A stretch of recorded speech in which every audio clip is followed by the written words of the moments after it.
একজন মানুষ কতক্ষণ ধরে পাতা খেলতে পারে এটা আমার জানা নাই। জাদু টোনা করা হচ্ছে। এই যে লোকটা, এর নাম সুরজ, এর উপর যে জাদুটা করা হচ্ছে, সে এক এক সময় এক এক জায়গায় যাচ্ছে। একবার উত্তর দিকে, একবার দক্ষিণ দিকে, একবার পশ্চিম দিকে, একদিকে পূর্ব দিকে। আপনারা দেখতে পাচ্ছেন আসলে এই যে মানুষটি এগিয়ে যাচ্ছেন, এটার প্রতি আমরা আপনাকে দেখানোর চেষ্টা করছি যে সে তাকে কিভাবে টানার চেষ্টা করছে এবং সে সেদিকে এগিয়ে যাচ্ছে, কিন্তু সে আসলে যেতে পারবে কি না, আবার ফিরে যাবে তা বলা যাবে না, কারণ অনেকক্ষণ ধরে এই লোকটি খেলা খেলছেন। এবং তারপরে কিন্তু জাদুর যে একটা অবিশ্বাস্য একটা ইয়ে দেখা যাচ্ছে, হ্যাঁ, ওনার ব্যাপারটা কিন্তু একটু ভিন্ন টাইপের। উনি যে খেলাটা দেখাচ্ছেন সেই খেলাটা কিন্তু এটা পুরোপুরি এই সুরুজ মিয়া একজন হলো তুলা রাশির জাতক ছাড়া তাকে কিন্তু টানা যাবে না, তাকে টানার চেষ্টা করছে। হ্যাঁ, এখন বলতে পারেন দক্ষিণ দিক থেকে যিনি আপনি জাদু করে টানছেন, তিনি কিন্তু শেষ পর্যন্ত তাকে রাখতে পারলেন না। সে কিন্তু আবার পিছ দিকে হেঁটে যাচ্ছে, পিছ দিকে হাঁটছেন, অর্থাৎ তিনি কোন দিকে যাবেন বলা মুশকিল। তবে এখন তিনি আস্তে আস্তে পিছনের দিকে যাচ্ছেন। আবার হয়তো তিনি পশ্চিম দিকে যেতে পারেন, কারণ পশ্চিম দিকেও তাকে টানছে, পশ্চিম দিকেও কিন্তু একজন জাদু করছেন। এই জাদু কিন্তু মানে অসাধারণ একটি বিষয়। এটা কিন্তু লোক সংস্কৃতি। এই সংস্কৃতি কিন্তু আমাদের শুধু বগুড়া নয়, গোটা বাংলাদেশে চলে। অর্থাৎ তুলা রাশির জাতককে মানুষ বান দিয়ে টেনে নেয় এবং সে কিন্তু অনেকক্ষণ ধরে খেলছে এবং তার যে শক্তি, এই শক্তিটা কিন্তু অবিস্মরণীয়, না দেখলে বিশ্বাস করা যাবে না।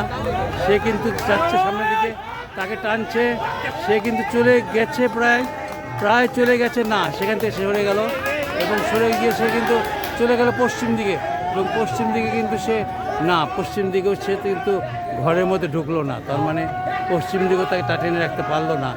এই যে জাদু খেলা, এই যে পাতা খেলা, এটাকে আমরা সবসময় বলে থাকি যে আমাদের বাঙালি সংস্কৃতির সাথে জড়িয়ে থাকা জাদু টোনা, এগুলো বান, এগুলো নানানভাবে এগুলো বলা হয়। এবং এইসব সাথে যারা জড়িত তারা কিন্তু অনেক কিছু জানে এবং তারা কিন্তু জাদু করে এই লোকটাকে টানতেছে। এই লোকটা আপনার যেভাবে দেখেন সে কিন্তু পূর্ব দিকে গিয়ে গেল এবং সে কিন্তু একজন মানুষকে, একজন যে জাদু করছে তাকে কিন্তু সে কয়েকটা আস্তে আস্তে মার দেওয়ার পর সে কিন্তু আবার ওখান থেকে সরে আসলেন। অর্থাৎ তাকে কিন্তু টেনে নেওয়ার যে চেষ্টা, এই চেষ্টা কিন্তু অবিরাম চালিয়ে যাচ্ছেন বিভিন্ন মানুষ এবং বিভিন্ন যারা জাদু করছেন তারা কিন্তু চেষ্টা করছেন তাকে টেনে নেওয়ার, কিন্তু তাকে টানা যে খুব কঠিন, সে যে একটা মানে কঠিন পাতা, এটা কিন্তু বোঝা যাচ্ছে। অর্থাৎ এই লোকটা কিন্তু কঠিন, প্রচণ্ড শক্তি তার শরীরে, নাহলে এতক্ষণ ধরে কেউ পাতা খেলায় টিকে থাকতে পারে না। এবং সে কিন্তু এগিয়ে আসছে হাত ঘুরতে এবং আপনি জানেন যে সাধারণত তুলা রাশির জাতক আবার উল্টো দিকে ঘুরছেন। এই যে সে তাকে এই যে এবং এই খেলা আমরা আজকের এই অবিস্মরণীয় খেলাটা দেখানোর জন্যই কিন্তু আজকে বৈশাখী মেলা আমরা এসেছি।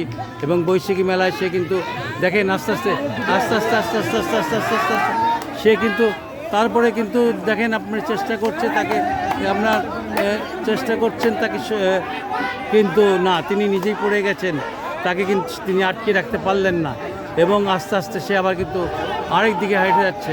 অর্থাৎ তিনি এখন পশ্চিম দিকে যাচ্ছেন এবং পশ্চিম দিকে তাকে টানার চেষ্টা করছে, সে কিন্তু তাকে টানার চেষ্টা করছে। এবং এই লোকটার শরীরে এত শক্তি কিভাবে থাকে, এটা কিন্তু একটা বিষয়। এই বিষয়টা সত্যিকার অর্থেই কিন্তু আমরা বুঝে উঠতে পারছি না যে একটা মানুষ এত দেখেন।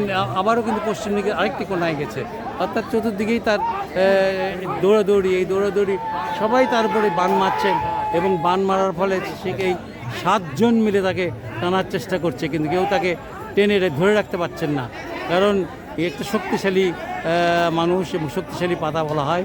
এই পাতা যতক্ষণ পর্যন্ত তার শক্তিতে কুলাবে ততক্ষণ পর্যন্ত সে নিজের অস্তিত্বটাকে ধরে রাখার চেষ্টা করবে। এবং সে কিন্তু দেখেন আপনি, সে কিন্তু আবারও উল্টো দিকে চলে এসেছে, উল্টো দিকে চলে এসেছে, কিন্তু উল্টো দিকে চলে এসেও কিন্তু সে কিন্তু চেষ্টা করছে না, বিভিন্নভাবে চেষ্টা করেছে অলরেডি। হ্যাঁ, এইবার তার কিন্তু শেষ, তার খেলা শেষ, সে কিন্তু পড়ে গেছে, তাকে আর তার শক্তি শেষ। আবার বেরিয়ে আসছে, আবার বেরিয়ে আসছে, আবার বেরিয়ে আসছে, কিন্তু না, এবার তাকে আটকাতে পারেনি। এবং আপনি দেখতে পাচ্ছেন সে কিন্তু গড়িয়ে যাচ্ছে, এবার গড়িয়ে উল্টো দিকে যাচ্ছে, উল্টো দিকে চলছে, সে চলছে, এগিয়ে যাচ্ছে। এবার কিন্তু সে আপনার উত্তর দিকে যাওয়ার একটা চেষ্টা করছিল, না, সে কিন্তু মাঝখানে থেমে গেছে। তাকে চতুর্দিক থেকে টানার কারণে সে কিন্তু কোনোভাবেই কোনো দিকেই যাচ্ছে না। এবং এক সময় তাকে পরাজয় স্বীকার করতেই হবে, কেউ না কেউ তাকে টেনে নেবেই। এটাই হলো আপনার হলো এই পাতা খেলার নিয়ম। পাতা খেলাতে দেখা যায় যে যে মানুষটি জাদুতে পারদর্শী, সে কিন্তু তাকে আঁক দিয়ে হলো আটকানোর চেষ্টা করবে, এবং মোটামুটিভাবে কিন্তু আঁক দিয়ে ফেলেছেন এবং তাকে কিন্তু আটকিয়ে ফেলেছেন। এবং আটকিয়ে ফেলে কিন্তু তাকে কিন্তু ইতিমধ্যেই তাকে আটকিয়ে ফেলে তাকে তাকে সে আবারও বের হওয়ার চেষ্টা করছে, কিন্তু তাকে কিন্তু বের হতে দিচ্ছে না এবং তাকে আটকে রাখার চেষ্টা করা হচ্ছে। এবং আরেকজন কিন্তু তাকে ডাকছে, কিন্তু সে কিন্তু কোনোভাবেই বেরোতে পারছে না, অর্থাৎ তার শেষ পর্যায়ে চলে এসছে তার খেলা। মোটামুটি বৈশাখী মেলায় আমরা দেখতে পাচ্ছি এই পাতা খেলা একটা দুর্দান্ত সময় আমরা পার করলাম। এই দুর্দান্ত সময়ের মধ্যে আমরা দেখলাম এই সুরুজ মিয়া দীর্ঘক্ষণ ধরে পাতা খেলা একজন হয়ে সে আস্তে আস্তে আস্তে আস্তে আস্তে আস্তে আস্তে আস্তে আস্তে আস্তে আবারও ওঠার চেষ্টা করছে, কিন্তু তাকে আর উঠতে দিচ্ছে না। এই জাদুঘর তাকে আর উঠতে দিচ্ছে না। এই জাদুঘর তাকে আস্তে আস্তে মাটি দিয়ে তাকে বশ করার চেষ্টা করছে, এবং মাটি দিয়ে বশ করে তাকে আটকানোর চেষ্টা করছে, এবং অন্যরাও তাকে টানার চেষ্টা করছে, কিন্তু না, সে আর বেরোতে পারবে বলে মনে হয় না। হ্যাঁ, ইতিমধ্যেই সে ওখানে আটকে গেছে, এবং আটকে যে খেলা শেষ, এখানে পাতা খেলার সমাপ্তি ঘটলো। এই লোকটি প্রায় 1 ঘন্টা ধরে খেললেন, এককভাবে খেললেন, খুব ভালো দেখালাম। আপনার সবাইকে শুভেচ্ছা।